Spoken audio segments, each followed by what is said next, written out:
Monsieur le président, madame la ministre, mes chers collègues, par ce texte, vous souhaitez imposer un nouveau fardeau de 7 heures de travail supplémentaires sans indemnisation aux entreprises françaises et à leurs salariés.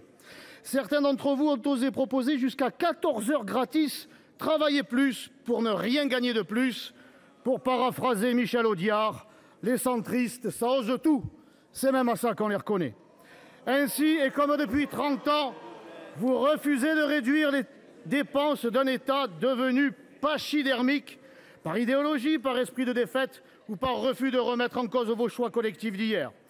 N'étant pas assez repus d'impôts et de taxes, vous inventez la réquisition forcée. Vous restaurez la corvée seigneuriale médiévale, à la seule différence que les serfs de l'époque avaient le droit à une sécurité garantie en retour, mais à la France bleu-blanc-rouge est venue se substituer la France orange mécanique tiers-mondisée. Vous avez donc appelé ça une journée de solidarité. D'Alain Juppé à Michel Barnier en passant par Jean-Pierre Raffarin, la solidarité se fait outragée et en devient outrageante. Je rappelle qu'il existe déjà 6 mois de solidarité dans l'année durant lesquels les actifs travaillent pour l'État. 6 mois sur 12, bienvenue en République soviétique de France.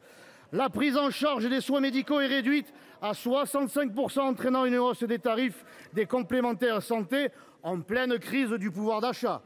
Les seuls soins qui restent entièrement gratuits dans ce pays sont ceux pris en charge dans le cadre de l'aide médicale d'État pour les seuls étrangers clandestins à hauteur de 1,2 milliard d'euros. Enfin, en augmentant de 3 milliards les cotisations patronales, vous augmentez le coût du travail, développez les plans sociaux et accélérez le ralentissement économique. À ce niveau-là, ce n'est plus un programme anti-économique, c'est de l'art.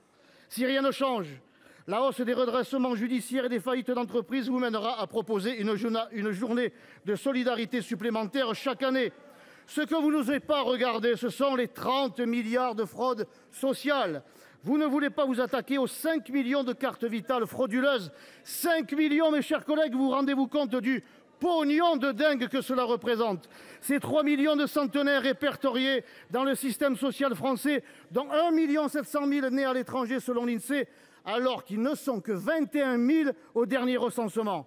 Ce tabou n'est pas brisé car il est lié de près à l'idéologie immigrationniste et forcerait à un audit sur l'ampleur de ce désastre national, tout en révélant la responsabilité de ceux qui l'ont couvert jusqu'ici, c'est-à-dire vous tous, mes chers collègues.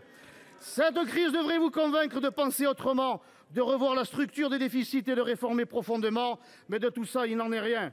Votre budget de la sécurité sociale est une injustice insupportable, car il charge toujours plus les travailleurs courageux et les déclarants.